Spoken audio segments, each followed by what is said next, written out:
While I love the traditional setup of Tom and Jerry, Jerry being in his house in the wall, Tom roaming around the house being annoyed by Jerry, I do like it when they switch things up by having it set in a different location. And this is what we get with the Bowling Alley Cat. This is a 1942 cartoon directed by William Hanna, Joseph Barbera, and also apparently Rudolph Ising, written by Cal Howard. And they are, of course, in a bowling alley. And this gives us a very different environment. I can't say for certain that this is the only Tom and Jerry cartoon set in a bowling alley, but to my recollection, this is definitely the only one that I've seen. And we have a weapon. Tom has a bowling ball. It's not the first time Tom has used a physical object to capture Jerry rather than just his claws.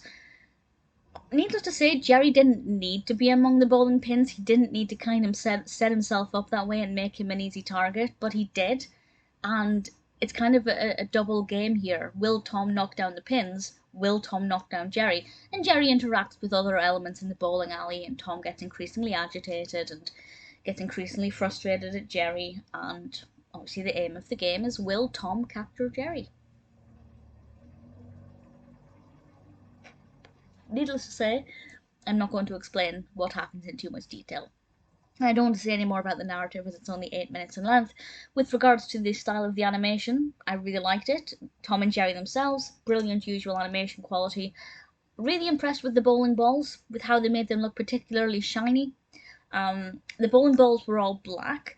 I don't know when bowling balls started to be more colourful, bearing in mind this was released in the 40s. Certainly nowadays bowling balls are a lot more colourful.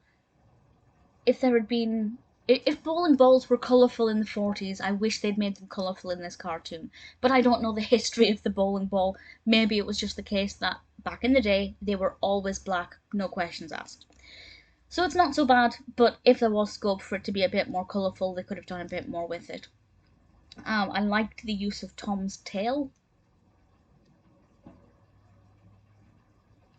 I won't say any more than that, but it gave us a delightful little sequence. I really enjoyed it.